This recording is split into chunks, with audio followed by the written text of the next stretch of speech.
Carolyn Glick. Welcome to the 50th episode of the Carolyn Glick Middle East News Hour, and the first Carolyn Glick Middle East News Hour that we're doing in our new home, Jewish News Syndicate, JNS.org. This is a very special week and a very special episode. It's a special week because this week Israel marks two very important days. First, our Memorial Day to our fallen soldiers and victims of terrorism. And second, Independence Day. Israel turned 74 this week as well, the day after Yom HaZikaron, Israel's Memorial Day. And this is a very special show, not only because it's the first episode with Jewish News Syndicate, JNS, but also because of my guest today, Professor Yisrael Aumann, Nobel Prize laureate for economics from 2005, and really one of the most important thinkers that we have in Israel and in the world in the area of mathematics and game theory. Professor Aumann, first of all, welcome. Thank you so much for joining me today, this week. It's a big honor to be on your show, Carolyn. Flattery will get you everywhere. Let's quit with the Professor Aumann. Let's Israel, okay? Okay, Israel.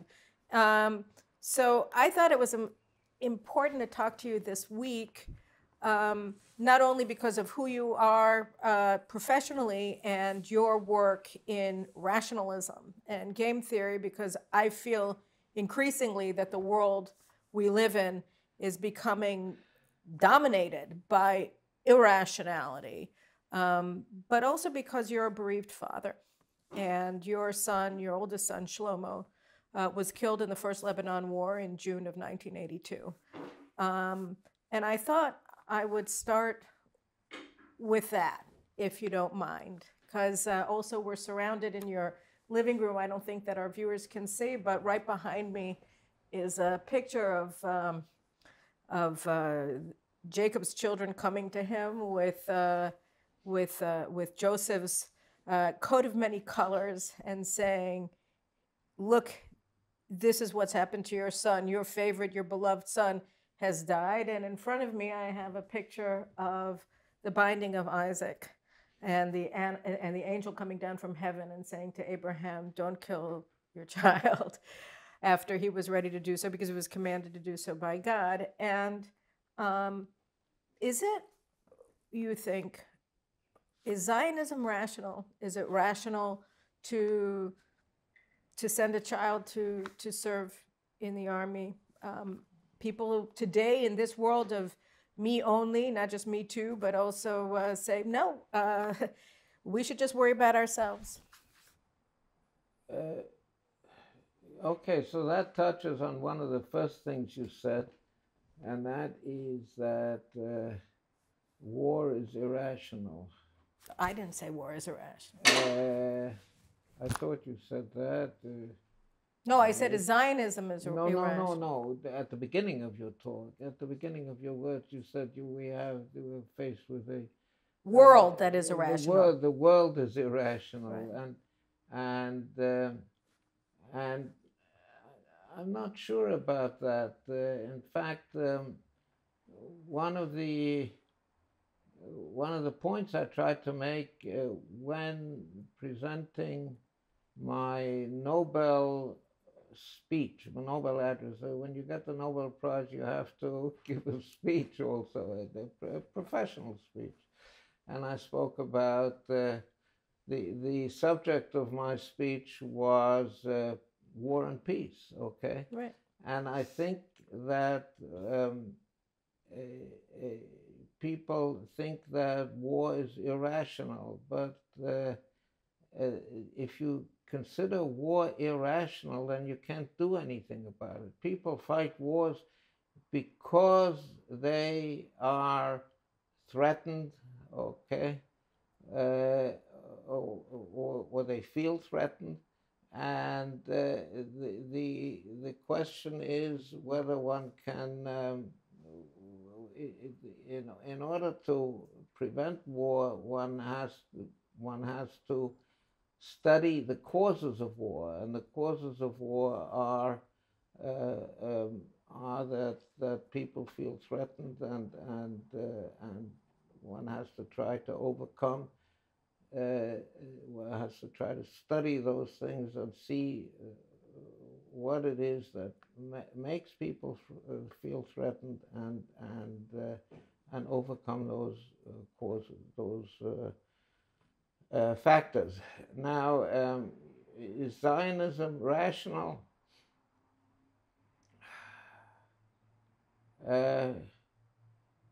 Not perhaps on the individual level, okay? On the individual level. But yes, on the level of the collective as a living, vibrant unit, okay? We live not only as individuals, we live also in collectives, all kinds of collectives. We have the family, we have the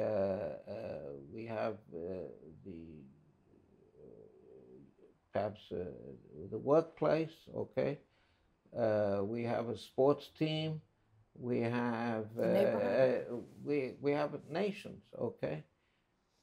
For example, you could say, is it rational if a father sees his son,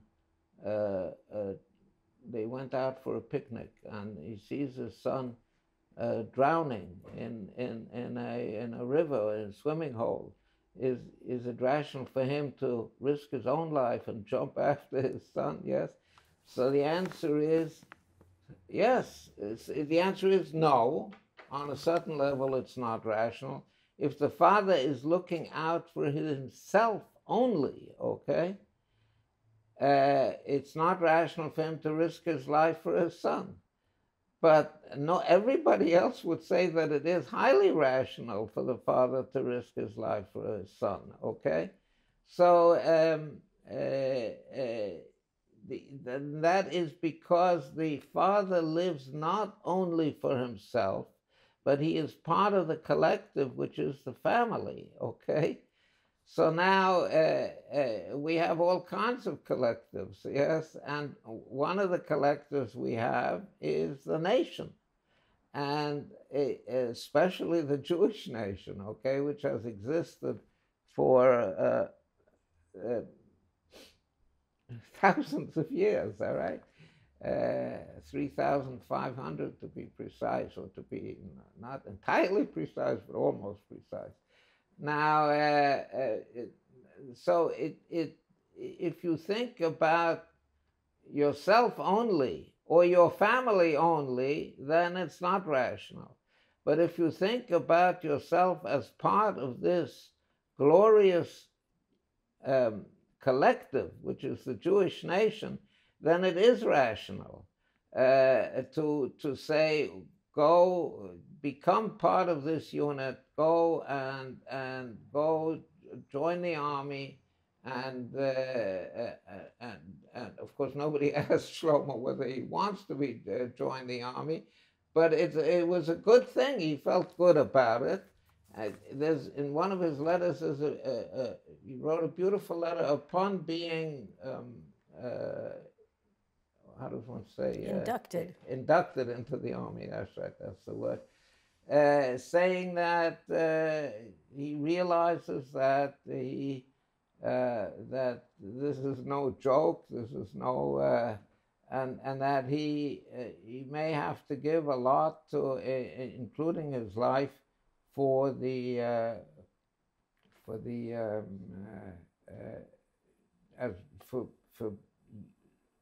displaying that he didn't use those words I'm using, but displaying that he is part of this collective. The collective is also a living thing. So from the point of view of the collective, it is rational, highly rational, okay? And otherwise, we would be destroyed, yes? And you could say, let somebody else fight, okay?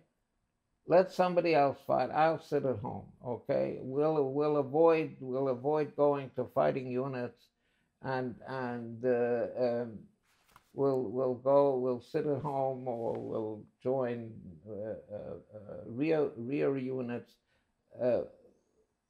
That it's a possibility, but it's not rational for the collective not to fight. Yes, Israel has been fighting for 100 years for its existence. Okay, 100 years, more than 100 years. It's now 2022, and the first riots occurred in, I think, in 1920 or 21. 1920. So we've been fighting already. That's 100 years war. Okay, now who's going to do it? Yes, who's going to do it? If so on a very narrow basis, it's irrational. But if you think in slightly broader terms, then it's rational. Well, what about, let's widen the expanse. I mean, you made Aliyah from the United States. You were born in Germany. Yes. Your family escaped shortly before Kristallnacht in 1938, and you came to the United States.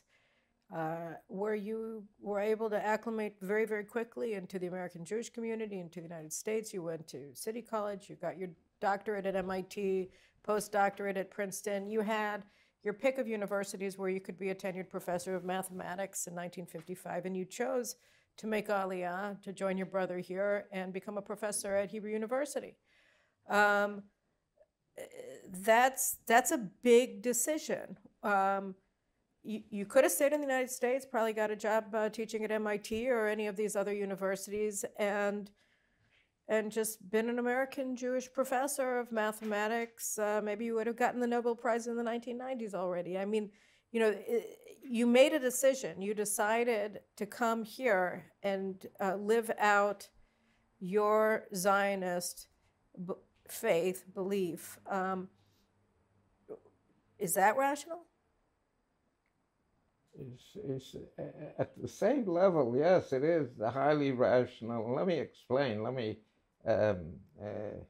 enlarge on that a little bit. We've been saying for thousands of years, we have been saying for thousands of years, 3 times a day, Shalayim Echa V'Rachamim Tashuv.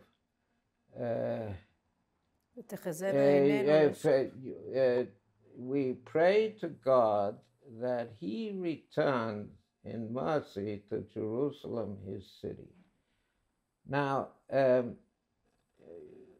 when in Frankfurt, where I spent the first 8 years of my life, the Jewish community was anti-Zionist.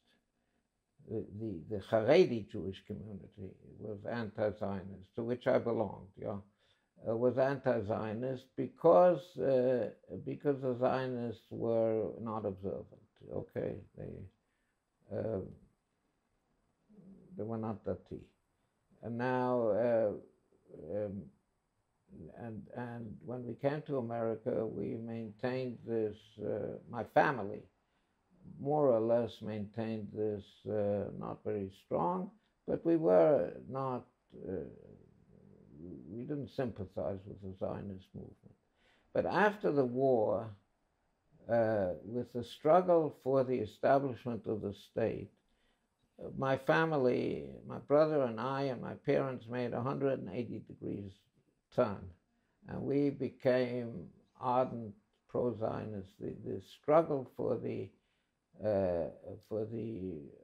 making of the state, the Haganah and the Irgun and the Lehi, and the struggle with the British and the Arabs, it's caught our imagination, and we determined to make Aliyah, my whole family, my brother and I. And my brother made Aliyah, as you said, in 1950, and I joined him later on. And the reason is the same thing. We feel part of the Jewish people, okay? we are not only ourselves, and that is,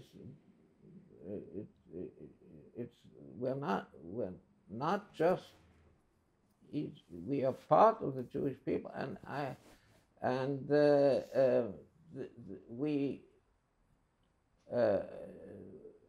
this is, we feel part of this big unit, which is the Jewish people, which I'm very glad, because every morning we say, Baruch atah Hashem Elokeinu melech haolam shelo asani goy. Okay?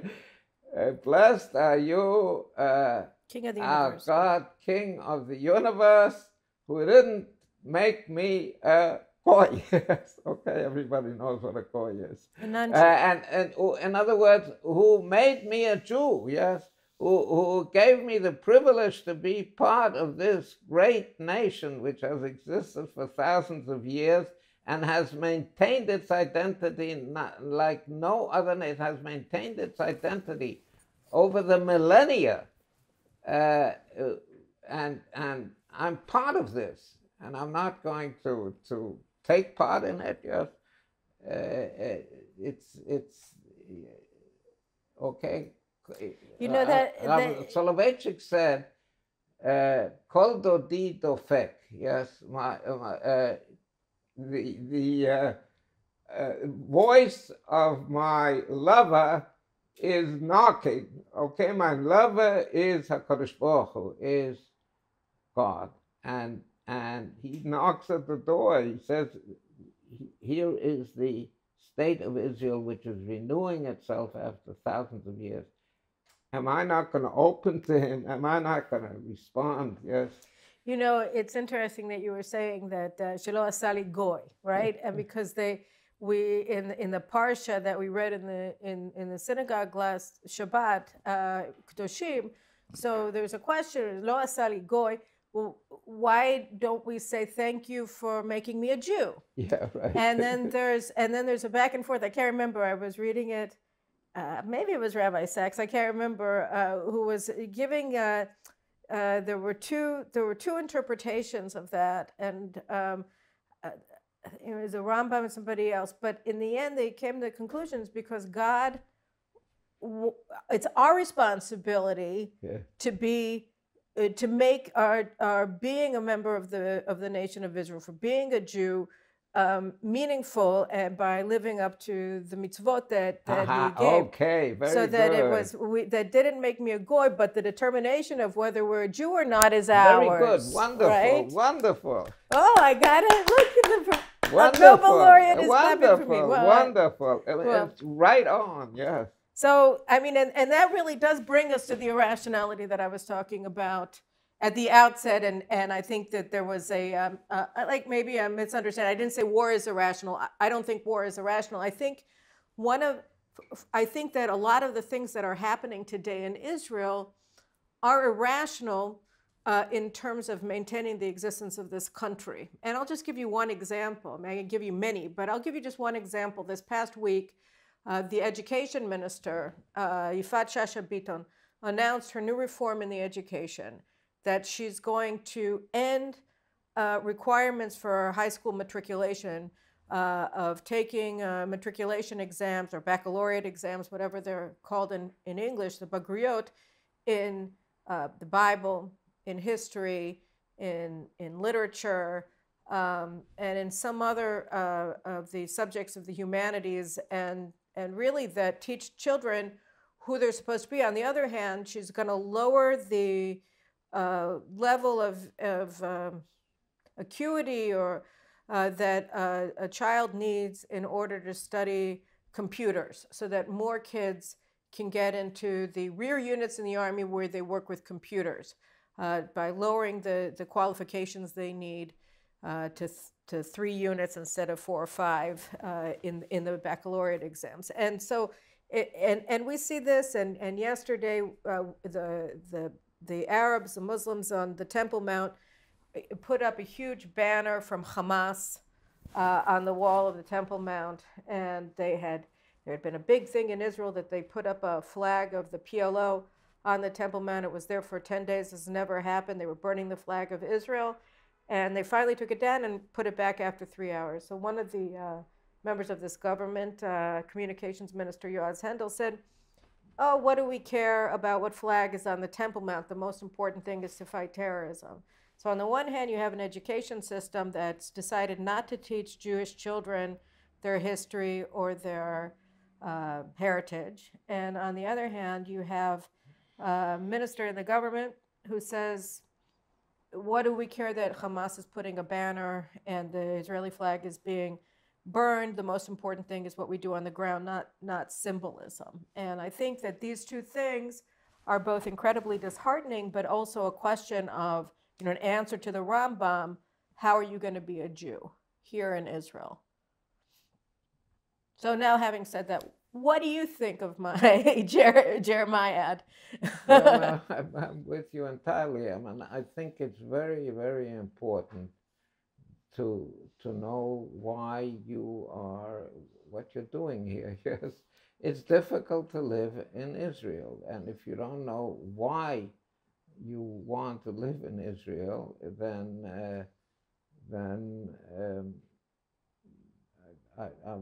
I'm really quite pessimistic about it.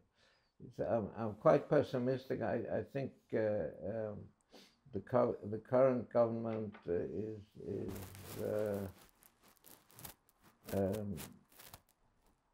is not doing what it should be doing, and specifically with regard to the two items that you mentioned. I should say that there's been a lot of discussion of these of this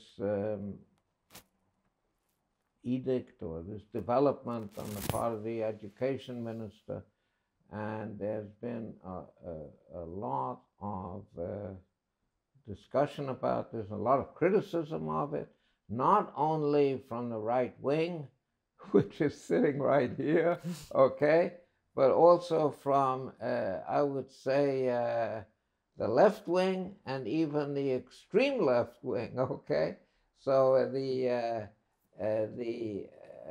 Academy of Sciences, the Israel Academy of Sciences has, or Humanities and Sciences, I forget the exact name of it, has come out squarely against this move on the part of the education minister.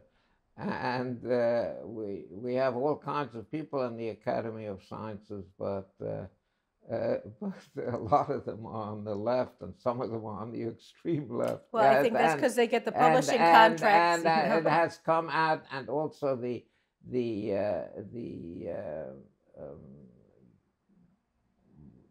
governance, yes, the president, the vice president, so on of the academy are politically not exactly with the two of us, okay, but they have come out against this. So there's been a lot of criticism of that move, and I think I wouldn't say there's a consensus against it, but there is a lot of criticism against it. Now the thing on the Temple Mount, I wasn't aware of this that you mentioned. I was not aware of this, but it certainly sounds very, very bad, because on the one hand, you say we have to fight terror, and on the other hand, we have this which is an incitement to terror. We have this episode which sounds to me like an incitement to terror. Now, terror, you don't only fight on the ground with that, you have to fight it. And it's one of the things that, one of the important sections of provisos in the Oslo Agreement was that there should be education to peace, to living together between the Arabs and the Jews, and that we never insisted that part of the Oslo Agreement be kept. Well, we tried in Netanyahu's first government. I mean, they opened up a subcommittee on incitement, and they were going through all of the Palestinian school books, and so But then nothing happened. Yeah. Well, because they won't stop inciting, right? I mean, that's really the problem. We didn't insist on this. Yes, well, you can't have the Oslo agreement. I mean, you can't have the Oslo agreements and expect them to be implemented fully on the Palestinian side. The things that are in the Oslo Accords that give the Palestinian things on Israel's side, all of that is required implementation, but everything that the Palestinians are supposed to do is overlooked. I mean, they have not abided by any of their obligations to Israel. Let me make a footnote on this. You keep talking about Palestinians. I don't like that term, and I'd like to ask you to stop using it. Not only in this conversation, but also in the future conversations that you will conduct. The use of the word Palestinians, as you use it, to refer to Arabs only is a big, big mistake. And it's a big mistake that we in the Oslo Agreement initiated, and it's a big mistake because it implies that these are the natives, okay? And we are colonialists, okay? We are invaders from Europe, okay? Colonialists. And these are the natives. And it's not the case, okay? It's not the case. In 1890, or even in 1885, there was an absolute Jewish majority in Jerusalem. Right. Most of the people living in over 50% of the people, not a plurality, not more than anyone else, yes, but more than 50% of the population of Jerusalem was Jewish. That's back in 1885, we have been during the mandate, the coins. On the coins was written Palestine on one side in Arabic and English, and on the other side of the mandate coins, those issued by the British, was written Eretz Yisrael, okay, was written the land of Israel. The Palestine Symphony Orchestra was all Jewish, okay? Right. The Palestine Post is now what's called the Jerusalem Post, but it was called the Palestine Post. My wife has Palestinian papers, okay? She has a Palestinian identity card, still now, okay? She's a Palestinian. We are Palestinian Jews, and the Arabs over here, who we have a quarrel with, are Palestinian Arabs, not just Palestinians, okay? So I think that's a very important. It's a very important point. But now, what did you ask about the Palestinian Arabs? Yes, I don't remember, but I'll tell you one thing that I was thinking about: the Hamas banner over the Temple Mount and the flag of the PLO and all the rest of it. And by the way, your point is very well taken. My sense of that has always been, and you're not the first person to say, why do you keep calling these people Palestinians? And I feel that our language has been so eroded, and our understanding and our precision in our language has been so eroded that, you have to pick your battles. And my sense, and perhaps I'll have to revisit it, has always been that to have a battle over that is less important, or less, it's not necessarily the hill that you want to be fighting for right now, since we're overwhelmed by so many different lies. But that really goes to another question, which is about the war of ideas, and the question, if we're not putting information into the heads of our children, obviously by not teaching them their history, by not teaching them their Bible and their great works of literature and everything that is Jewish heritage. It's not only, by the way, Western, right? It's also Shakespeare. Absolutely. Is out. Yes? Absolutely, no, but it's but I just to try to drive, to hole in on this point. So, I was looking at the assassination of Meir Kahane in 1990 the other day for some work that I was doing ahead of an article, And one of the things that was so notable about that, Meir Kahane was, you can say he was a racist, you can say he was whatever, he was an extremist, he had all of these ideas. That's a completely different conversation. So let's put it just there. But he was assassinated by this man named Said Nusser, who was one of the founders of this, of the first active jihadist cell in the United States, along with this blind sheikh from Egypt who was involved in the assassination of Sadat. And so Meir Kahane is killed in 1990. And everybody's looking at this and saying, well, it's not terrorism. The guy was crazy, he's acting on his own. The FBI, the New York police, he was killed in New York. The FBI and the New York Police Department didn't look into any of the hundreds and hundreds and hundreds of documents that Nusser had in his house or in his locker at work that all talked about their plans. Among them was blowing up the World Trade Center. And they only started looking at him after the 1993 bombing of the World Trade Center.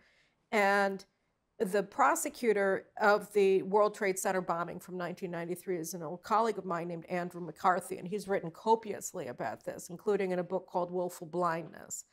And what his main point was, from the American perspective, was that the United States, both in the years preceding 9/11 and in the 20 years since, has refused completely to look into the ideas that animate the mind of a jihadist and why it is that they're making war on the United States, that they've never had a willingness in America to look at the beliefs, the convictions of people who are trying to annihilate the United States. And as a result, they can never win. As a result, they put footprints in the deserts of Iraq and in the mountains of Kush in Afghanistan, and they're all gone, and they've all blown away with the wind, particularly in Afghanistan, after 20 years of war. And I feel that increasingly in the United States, rather than ever paying attention to the people who are fighting America, and now in Israel as well, particularly under this government, but not only, you have on the one hand an extraordinary lack of curiosity about what's happening on the other side and what's animating them. But at the same time, both in the United States and in Israel, you have this recoiling from our own culture and our own identity and our own heritage, and this rejection of even learning about it. And let me just put it out there: what is the thought process you think that's driving, on the one hand, this refusal to reconcile with the way that the enemy thinks, and on the other hand, this rejection of how we've always thought about ourselves and about our world?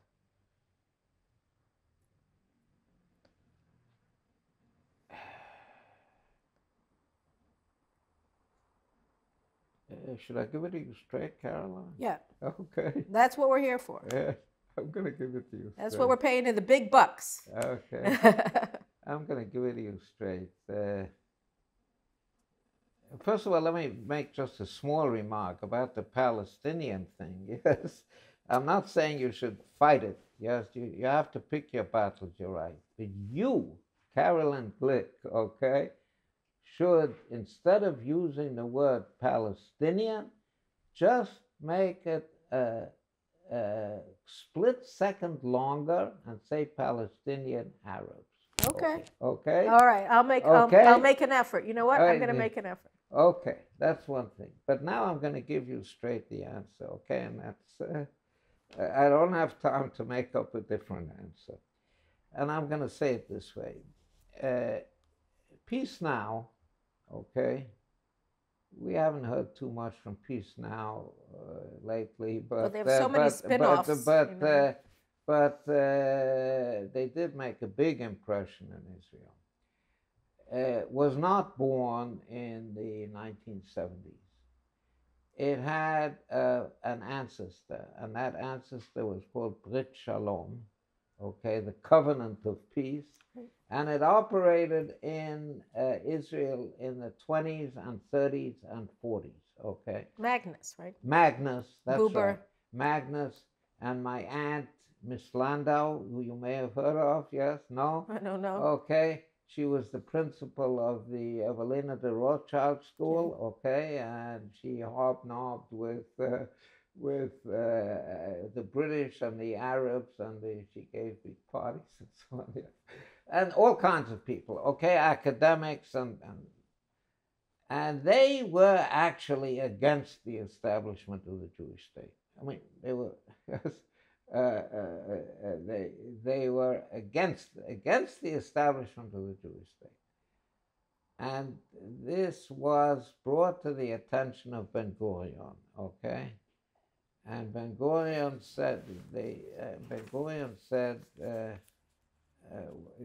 he was asked, "What are you going to do with these people?" Okay, so he said, "I'm not going to do anything with them. Let them to spout their philosophy. I'm going to build a state." And he did it, okay? But he made a big mistake.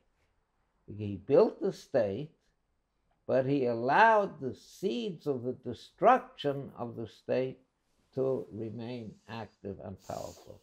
Magnus was the president of the Hebrew University, okay?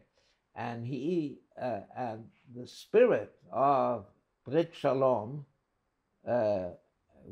whose descendant was Peace Now, yes, invaded academia and took over, not took over, there are lots of academic people who are with us, okay? But it to a large extent, it took over the intellectual part of the country. And as I was saying, most of the administration, most of the Academy of Sciences are people on the left, yes. Now,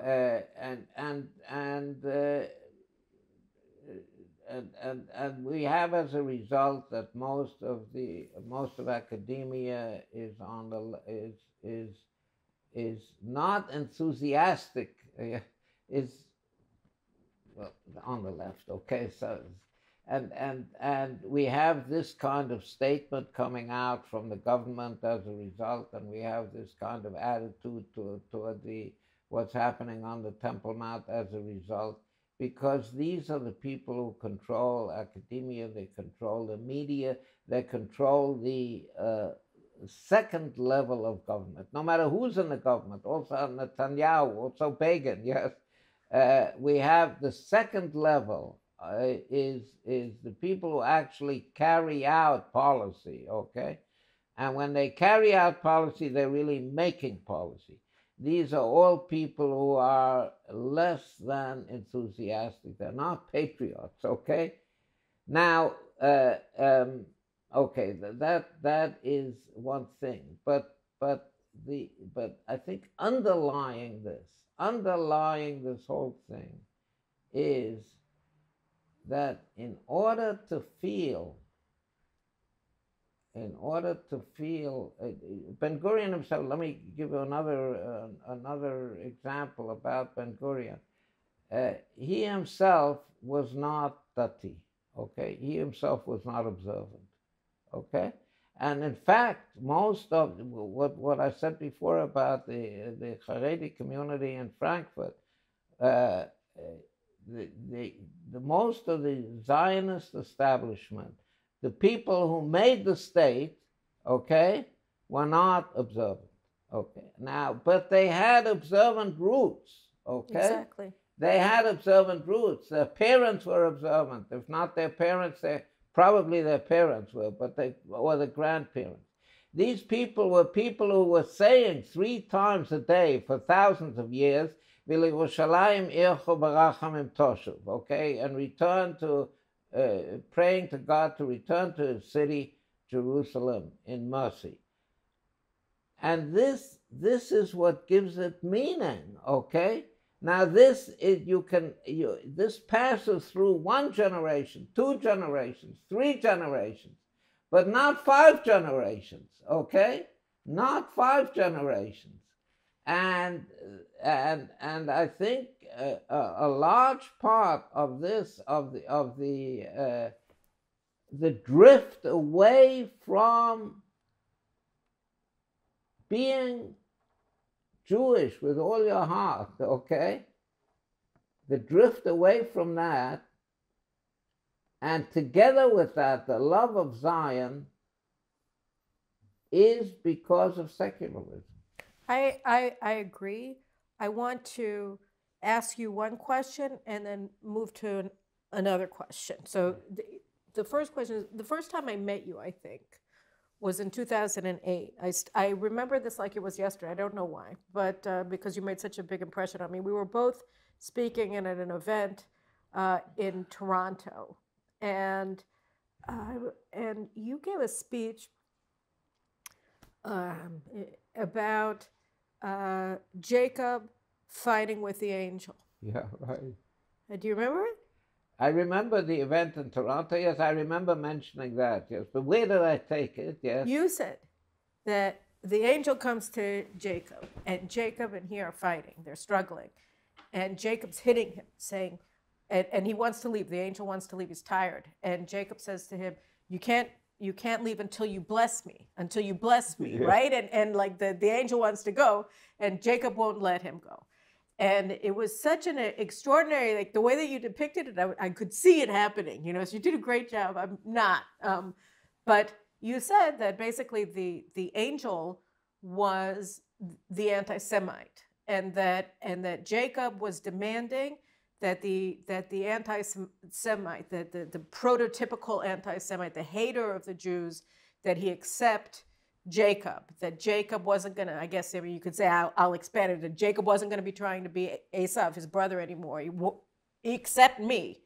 Yeah. And it was a beautiful concept that we have to demand acceptance, that we have to command acceptance in order to be accepted, that if he hadn't done this and he came away wounded, yeah, then it wouldn't have happened. And then that brings me to the second question that I want you to talk about for a second, because I absolutely, I mean, there's a reason that I wanted to talk to you this week. I mean, I wanted to talk to you for a long time, but I wanted to talk to you also when we had the opportunity to do it in Yom HaZikaron and Yom Haatzmaut. I wanted to speak with you.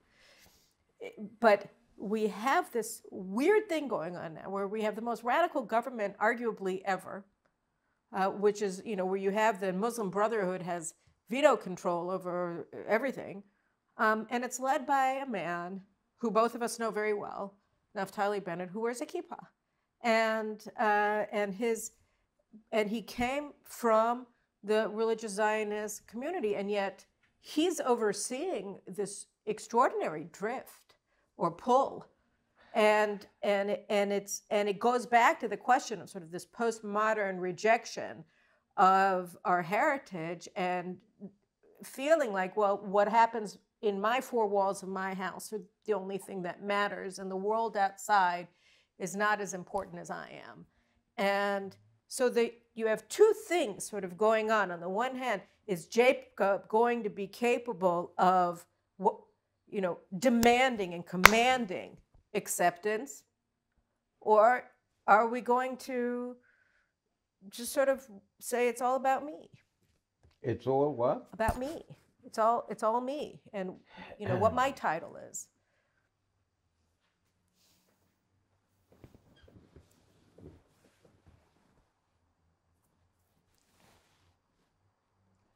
Well, okay.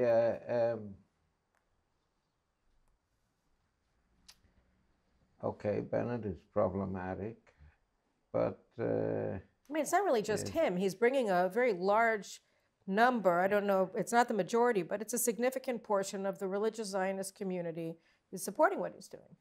I mean, that's sort of more shocking than the fact that you have an opportunist that, you know, played people for fools. I think at the point that the current government was formed, there was an impasse. Okay, and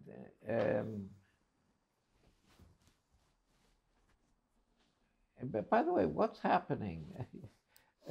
I don't answer this question now, but I don't quite understand what's happening because one member of parliament of the coalition quit, so we have now it's 60-60, yes. So and this Shilke now was also sent away. Or something happened. I don't follow the news that closely. So just but it seems to me now that the government has only 59 members. No, Shikli was already gone. So they only had, Shikli was gone before. Shikli never joined the coalition. He never joined the coalition. So it's 60-60. So one would expect that the government will fall any moment, but it's not falling. Okay. All right, that's a side point. That I want to relate to your question. The current government was formed at the time that there was an impasse. Okay, Netanyahu was unable to form a government, and he wanted to form a government also with the Muslim Brotherhood. Right. Yes, right.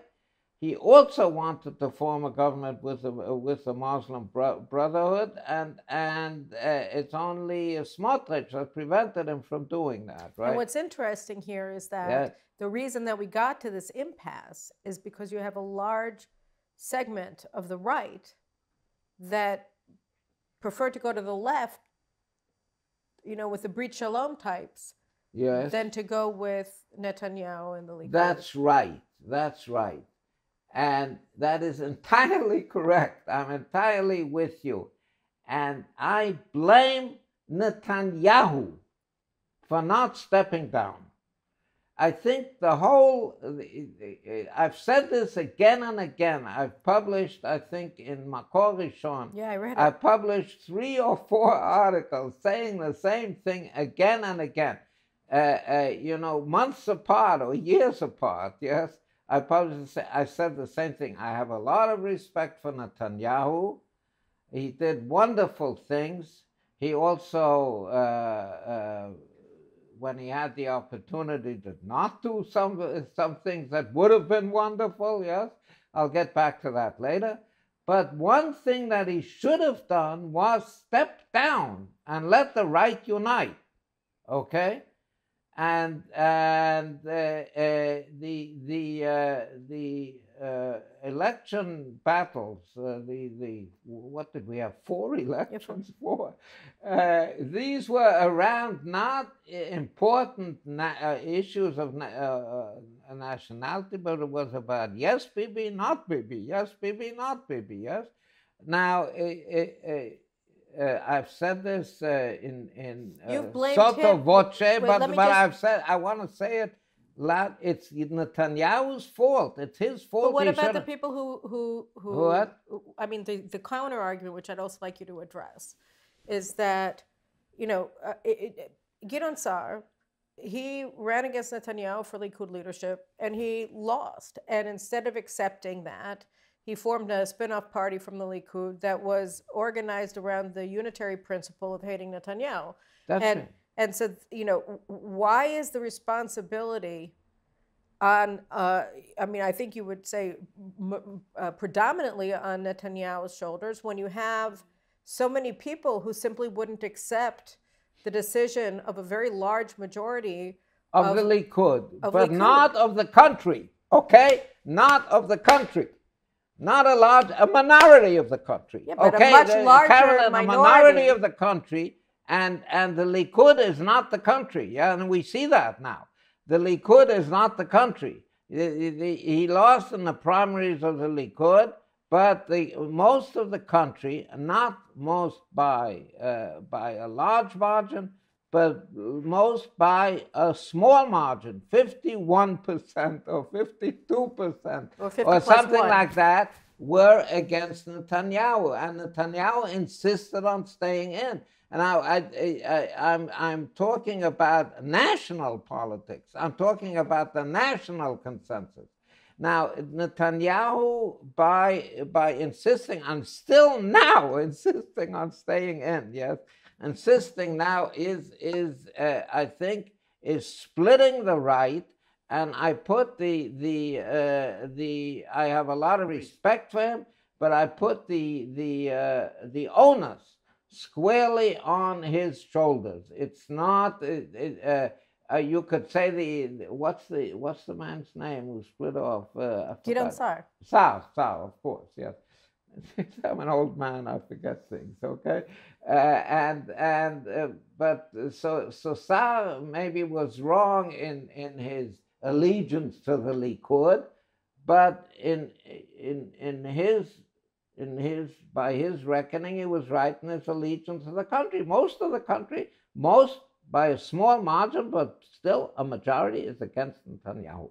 Now, Netanyahu should have realized that, and he should have stepped down. Now,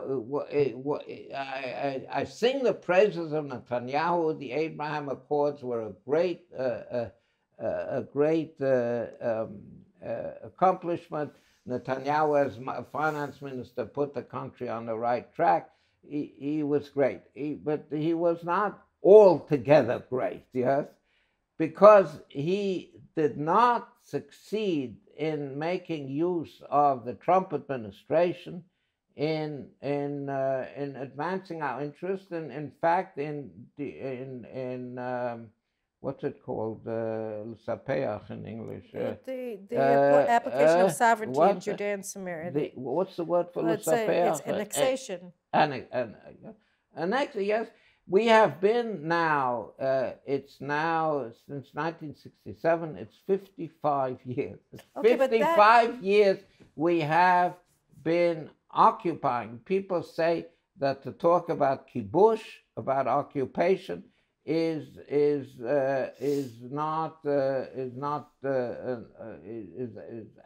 anti-Zionist. But no, but we are occupying the Judea and Samaria. We are occupying it, and we have not had the courage to declare, to go out and say, this is our country. Well, that brings us back, right, to Jacob and the angel, because in my rendition right now, when I'm talking to you, it goes back to Brit Shalom, and it goes to the people in Meretz, and to Peace Now, and all. I mean, you say you don't see too much of it. It's because they have 100 spin-offs, and so you don't need to talk about Peace Now because its little progeny have gone off and done great things for the cause of anti-Zionism. And you look at that, and if you see, it's not necessarily only an external struggle with the anti-Semite, but it's also an internal struggle of, are we capable of commanding respect for ourselves and who we are, including replete with our homeland in Judea and Samaria, or not? We had I remember that evening when Trump was talking, yes, and Netanyahu was talking that evening. At that time, there was a golden opportunity, yes, to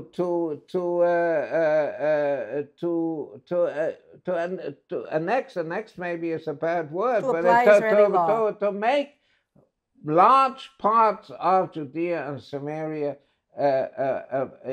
make it part of Israel. And they are part of Israel, and they should be called part of Israel. They should not be called occupied territory, but they are now occupied territory, and Netanyahu did not take advantage of that situation. He did not succeed in doing that. And by the way, the right, including you, Carolyn, okay, was part of that failure, because they were opposed to I was completely for it. I was screaming at everybody. You were for the deal of the century? Yes, I was running around the entire country talking to anybody who would listen to me, saying, stop opposing it. So no. Don't besmirch my good name. Okay, fine. All right, good. It's good that we have this conversation, because you have set the record straight.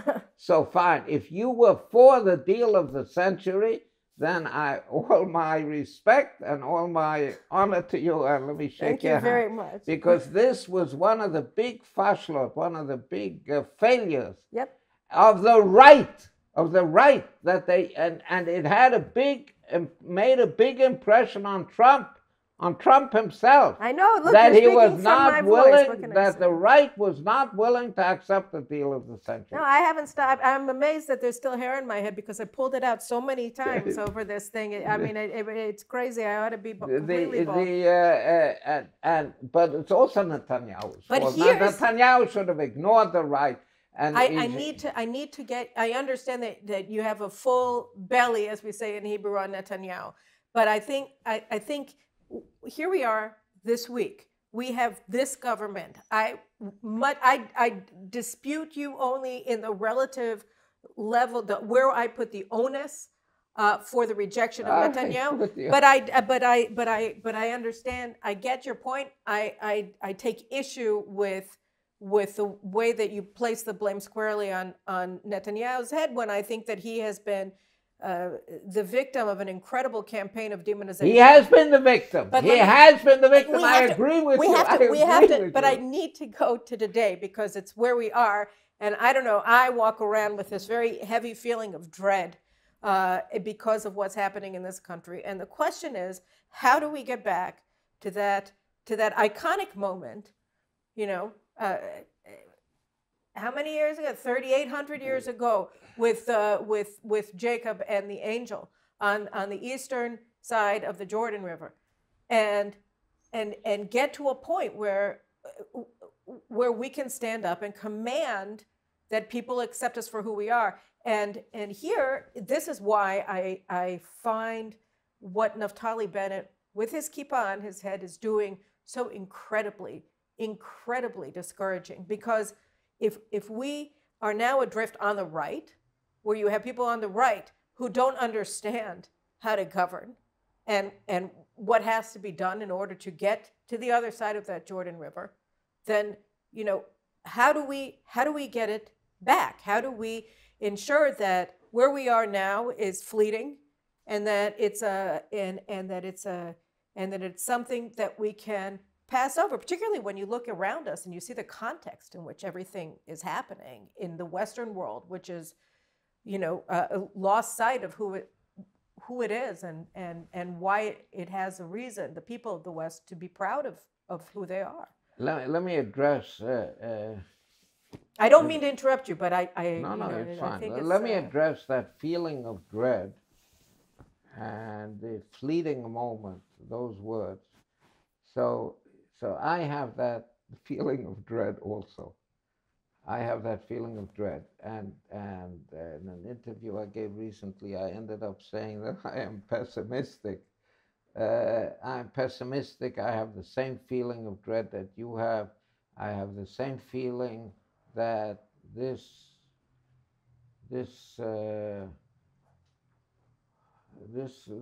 situation where we're in now, where we have a state of Israel, is a fleeting moment, okay? And that we are destroying ourselves. I have that same feeling. But, okay, I went on a hike, a beautiful hike, last Wednesday with a grandchild, okay? We drove up to the Golan. He was driving. I don't drive those distances anymore. Okay, my family objects to my driving outside of the city. And we discussed the world. We saw beautiful flowers. It was gorgeous. And perfect time to go hiking. And he said, I don't have that feeling. I was born here 20 years ago, and for me, Israel is permanent. I can't understand you at all, yes? You came here before, you lived when the state was established, okay? But I was born into it. For me, I can't think of any other possibility. Israel is here to stay, okay? And I think that feeling, and I think we have that feeling probably in 80–90% of the population. I don't know if that's good. As long as we have that feeling, that's a reason for optimism. Except that it the could just younger mean that they're taking it generation for feels granted. absolutely this is their world. Yes, it's not. I have the same pessimism, the same feeling of dread that you have. But here we have this younger generation this new generation, this of real sabras who can't imagine another world. Okay. Well, we have to end it there, but I'll just say that it's important that it's a blessing that we have this generation and others and everybody to come, God willing. But we also have to remember just how fragile everything is and make sure we protect it. So I want to thank you for protecting it. And I want to thank you for building it. And I want to thank you for sacrificing for it. And I want to thank you for everything that you do and for joining me today, my first show with Jewish News Syndicate, JNS.org. And may you have many, many, many more happy years with your family, with your children and grandchildren and great-grandchildren here in Zion in Jerusalem. Thank you very much, Carolyn. It's been great, and I think you actually do wonderful work. And I think you're just wonderful, very influential, and it's because of people like you that we have this this feeling on the part of the younger generation that Israel is here to stay. God willing, God willing. Well, thank you. If you notice, I didn't interrupt you when you were flattering me again. So there you have it. I will never interrupt people who are paying me compliments. So at any rate, thank you very much for joining us today. And we'll see you again next week with another episode. Chag Sameach.